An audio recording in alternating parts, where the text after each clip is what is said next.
Now, any team will be thrilled to knock off a top 3 opponent during the college football season. Purdue's now done it not once, but twice in less than a month. And both came against previously undefeated teams. Brad Brown shows us how the latest win has the Boilermakers rolling toward bigger goals.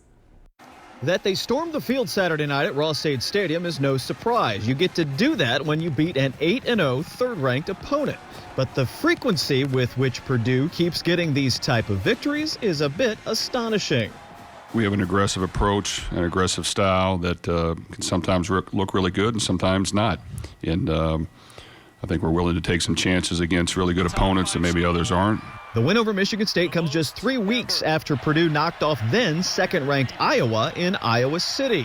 This totals 17 times best in the country that Purdue has been unranked and beaten a top 5 opponent.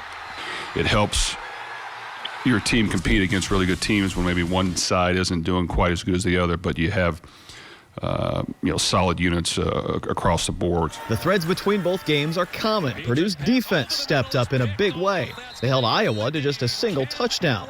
Against MSU, aside from a little lapse in the middle that saw State pull even, Purdue's D was stout. All we do is work hard and just try to prepare for every game, and week in and week out, and we trust each other, believe in each other, and it paid off tonight. We got enough stops and we got some turnovers and we played well. It was a great team performance. And then there's wide receiver David Bell, looking right now like the best in the country. 240 receiving yards in the Michigan State win. He had 217 in that victory over Iowa. I think it's good, that the coaching staff not only believes in me, but believes in the whole receiving corps. Milton Wright had a big game, Brock Thompson, Jackson Anthrop, T.J. Sheffield. We all did our part. It wasn't just on me, but, for the coaching staff to just have that type of belief in us, it's very amazing. You have to mention quarterback Aiden O'Connell, an eye-popping 536 passing yards in this one, 375 in that Iowa win. Now that he's the guy taking snaps, O'Connell is finally finding his rhythm. It's first of all our coaches calling the right play, which we trust them to do, and they did that today. And then it's all about the players. It's all about the offensive line protecting first and foremost. Can't do anything without those guys. And then great players making great plays, which is what we had.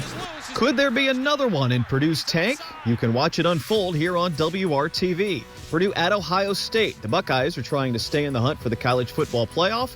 Purdue's going for win number 7. It's Saturday at 3:30. Live coverage right here on WRTV from Ohio Stadium.